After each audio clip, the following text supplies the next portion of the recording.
में छात्रों की संख्या है, उनके पुनरुद्धार के लिए भी सरकार से पैसा उपलब्ध करवा रहे हैं।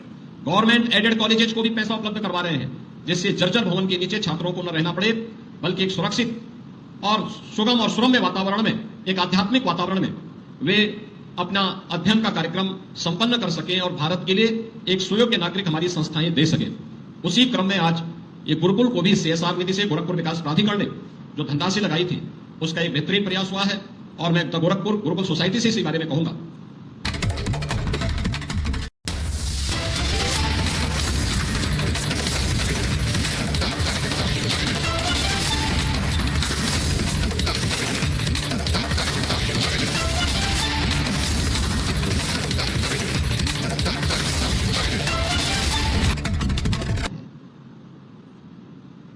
हम लोग अक्सर देखते थे गुरुकुल विद्यालय की स्थापना 1935 में हुई।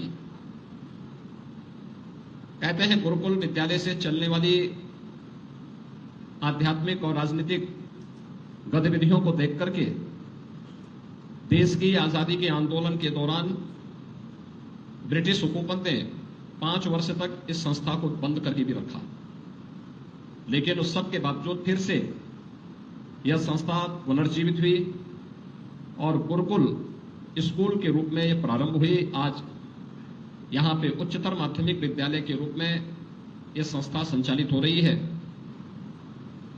समय के अनुरूप जब कोई संस्था हो या कोई व्यक्ति हो नहीं चल पाता है तो वह पिछड़ जाता है, और यही स्थिति कहीं ना कहीं गुरुकुल स्कूल के साथ भी हुई। आज की आवश्यकता के अनुरूप उस प्रकार के संसाधन, उस प्रकार का स्वरूप में कमी होने के नाते लगातार छात्रों की संख्या भी कम हुई और समय के अनुरूप उस प्रकार के संसाधन जुटने में कठिनाई होने के कारण संसाधनों के अभाव में जो यहां की आवश्यकता थी, उन आवश्यकताओं की पूर्ति के लिए मैंने यहां पे गोरखपुर विकास प्राधिकरण से और मंडलायुक्त गोरखपुर से कहा कि गुरुकुल यहां की पुरानी संस्था है, उसके लिए कुछ किया जाना चाहिए। और मैं गोरखपुर विकास प्राधिकरण को हृदय से धन्यवाद दूंगा कि इन्होंने CSR निधि का बेहतरीन उपयोग करते हुए आज यहां पर इस सभागार के साथ साथ यहां कुछ क्लासरूम, फर्नीचर, स्मार्ट क्लास आदि देने के लिए पहल प्रारंभ की है। हमें याद रखना होगा कि हम सब इस समाज के हिस्से हैं, कोई भी इससे अपने आप को अलग नहीं कर सकता है, और समाज में जब भी विषमता होगी तो उस विषमता का खामियाजा अंततः पूरे देश को भुगतना पड़ता है। ये विषमता सामाजिक हो या आर्थिक, हर हाल में इस विषमता को हमें दूर करने के लिए आगे आना होगा, क्योंकि विषमता हमेशा लोगों को तमाम प्रकार की संकीर्णताओं के दायरे में कैद करके रखती है और एक बड़े तबके को सुविधाओं से वंचित करके रखती है। यह हमारा प्रयास होना चाहिए कि चाहे वह सामाजिक विषमता हो या आर्थिक विषमता, इसको जितना न्यूनतम करने में हम योगदान दे सकते हैं, हमें उसमें अपना योगदान देने के लिए सदैव तत्पर रहना चाहिए। और खासतौर पर शिक्षा के क्षेत्र में या स्वास्थ्य के क्षेत्र में एक बड़ा तबका ऐसा है जो आधुनिक शिक्षा अर्जित करने में आज भी वंचित रह जाता है। आखिर उन बच्चों का भी अधिकार होना चाहिए कि वे समय के अनुरूप स्मार्ट क्लास और डिजिटल लाइब्रेरी देख सकें, अच्छे लैब्स देख सकें, आधुनिक ज्ञान के बारे में वे भी जानकारी ले सकें। और यह पहल गोरखपुर विकास प्राधिकरण ने किया। आज अच्छा लगा कि बहुत दिनों के बाद गुरुकुल स्कूल फिर से अपने पुरातन वैभव को प्राप्त कर रहा है। इसके लिए द गोरखपुर गुरुकुल सोसाइटी और विद्यालय परिवार को मैं हृदय से बधाई देता हूं।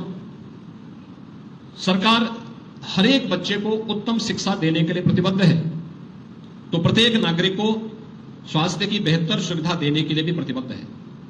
और यही कारण है कि प्रधानमंत्री मोदी जी ने 2020 में, जब पूरी दुनिया इस सदी की सबसे बड़ी महामारी कोरोना की चपेट में थी, तब भारत न केवल कोरोना प्रबंधन के लिए बेहतरीन प्रयास कर रहा था, बल्कि आने वाली पीढ़ी को तैयार करने के लिए एक नई राष्ट्रीय शिक्षा नीति को भी देश के अंदर लागू कर रही थी।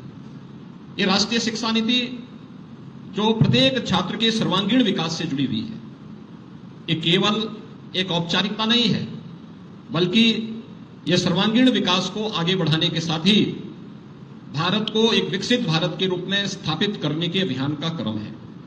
विकसित भारत की इन परिकल्पनाओं को साकार करने के लिए आज जो प्रयास प्रारंभ हुए हैं, उन प्रयासों में शिक्षा की भूमिका क्या होनी चाहिए, यह बेसिक शिक्षा से लेकर के उच्च शिक्षा तक, टेक्निकल एजुकेशन से लेकर के मेडिकल और वोकेशनल एजुकेशन तक हम आज की आवश्यकता के अनुरूप पाठ्यक्रम बच्चों को प्रदान कर सकें। जहां इस दिशा में केंद्र और राज्य सरकार के द्वारा बेहतर प्रयास प्रारंभ किए गए हैं, वहीं स्वास्थ्य के क्षेत्र में भी बहुत सारे प्रयास प्रारंभ हुए, चाहे वह प्राथमिक स्वास्थ्य केंद्र हो, सामुदायिक स्वास्थ्य केंद्र हो, जिला चिकित्सालय हो, इनके सुदृढ़ीकरण की कार्रवाई हो, या फिर एक जनपद एक मेडिकल कॉलेज की कार्रवाई को आगे बढ़ाने का। आज आप देख रहे होंगे उत्तर प्रदेश के अंदर हम लोग 10 करोड़ लोगों को 5 लाख रुपए सालाना आयुष्मान भारत की सुविधा का लाभ प्रदान कर रहे हैं। यानी 5 लाख रुपए प्रतिवर्ष वे लोग कहीं भी जाकर के अपनी स्वास्थ्य सुविधा का लाभ प्राप्त कर सकते हैं। आज से 5 वर्ष 7 वर्ष पहले यह कठिन कार्य था, लोग उपचार के बहाव में दम तोड़ते थे, लेकिन अब यह संभव हो पाया है। यह स्वास्थ्य और शिक्षा के क्षेत्र में किया जाने वाला यह प्रयास, यह विकसित भारत की ही संकल्पना को आगे बढ़ाने का एक प्रयास है। और CSR निधि में इस विद्यालय को आज पुनरुद्धार के कार्य के साथ जोड़ा गया है। ऐसे ही प्रदेश के अंदर हम लोग जितने भी पुराने गवर्नमेंट इंटर कॉलेजेज हैं, संस्कृत विद्यालय पुराने हैं, जिनमें छात्रों की संख्या है, उनके पुनरुद्धार के लिए भी सरकार से पैसा उपलब्ध करवा रहे हैं। गवर्नमेंट एडेड कॉलेजेस को भी पैसा उपलब्ध करवा रहे हैं, जिससे जर्जर भवन के नीचे छात्रों को न रहना पड़े, बल्कि एक सुरक्षित और सुगम और सुरम्य वातावरण में, एक आध्यात्मिक वातावरण में वे अपना अध्ययन का कार्यक्रम संपन्न कर सकें और भारत के लिए एक सुयोग्य नागरिक हमारी संस्थाएं दे सके। उसी क्रम में आज ये गुरुकुल को भी CSR निधि से गोरखपुर विकास प्राधिकरण ने जो धनराशि लगाई थी, उसका एक बेहतरीन प्रयास हुआ है। और मैं गोरखपुर गुरुकुल सोसाइटी से इसी बारे में कहूंगा कि आप इस प्रांगण को और बेहतर बनाने की दिशा में प्रबंध समिति और विद्यालय दोनों को मिलकर के प्रयास करना चाहिए। बेहतरीन प्रयास हो सकता है, सोसाइटी समाज इसके लिए सहयोग करने को तैयार होगा। और ये अच्छी बात है कि आज भी विद्यालय में यज्ञ हवन के कार्यक्रम यहाँ पे संपन्न होते हैं। ये पुरानी आर्य समाज की पद्धति याद करिए, जब तक गुरुकुलों की परंपरा में ये हवन आदि के कार्यक्रम होते थे, तब तक वहां का वातावरण आध्यात्मिक वातावरण था और पठन पाठन का एक माहौल वहां पे था। वे संस्थाएं देश की शिक्षा की सर्वश्रेष्ठ संस्थाएं मानी जाती थी। लेकिन जैसे ही हम अपने मूल्यों से हटे, परिणाम क्या है, आज बहुत सारी जगहों पर हमें अराजकता देखने को मिलती है। इस अराजकता से मुक्ति के लिए एकमात्र माध्यम हमारे लिए अध्यात्म हो सकता है, अपनी विरासत हो सकती है। अपनी विरासत को अक्षुण्य बनाए रखने की दिशा में यह एक प्रयास है।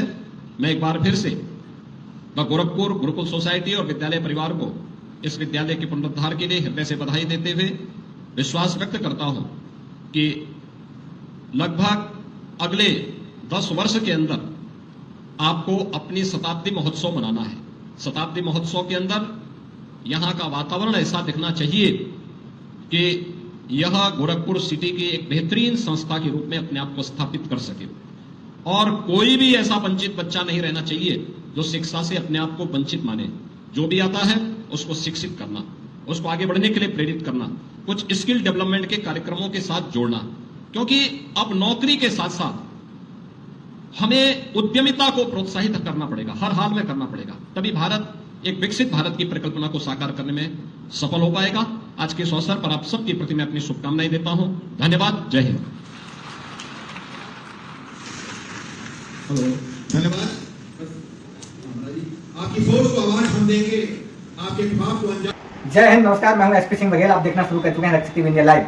लखनऊ से प्रसारित हम दिखाते हैं सच्ची और अच्छी खबरें, हम दिखाते हैं बेबाक आवाज में खबरें, हम मदद करते हैं ऐसे लोगों की जहां तक कैमरा नहीं पहुंच पाता है, हम ऐसे लोगों को दिखाते हैं जहां पर सूर्य की रोशनी नहीं पहुंच पाती है। गांव, गरीब, चौपाल, नुक्कड़ में रहने वाले लोगों की समस्याओं को हम उठाते हैं, चाहे प्रशासनिक समस्याएं हो, चाहे किसी प्रकार की समस्याओं हो, समस्याओं को दिखाने का हम प्रयास करते हैं। आप देखते रहिए इलेक्ट्रिक टीवी इंडिया, और इसको लाइक शेयर करिए, सब्सक्राइब करिए, एंड इसको बहुत तेजी से बढ़ाइए। हम आपके घर से लेकर के, चौपाल से लेकर के आपको दस्तक देंगे, वो आपकी खबरों को सरकार के कानों तक पहुंचाएंगे, प्रशासन के कानों तक पहुंचाएंगे, और आपकी हमेशा 24/7 आपकी मदद करते रहेंगे। अगर आपको कोई समस्या है, आपको हमसे कुछ कहना है, तो हमें कमेंट करें, और अगर आपको लगता है कि आपको हमसे जुड़ना है तो आप हमारे कमेंट सेक्शन में जाके लिख सकते हैं, और हमें किसी खबर को अगर हम तक पहुंचाना चाहते हैं तो हमारा टोल फ्री नंबर 8840202380 पर आप हमें खबर लिख सकते हैं, शेयर कर सकते हैं। हम 24/7 आपकी खबरों को लाइव प्रसारित करने के लिए कटिबद्ध हैं, प्रतिबद्ध हैं। आप हमें सपोर्ट करें और आगे बढ़ाएं। जय हिंद, वंदे मातरम, भारत माता की जय।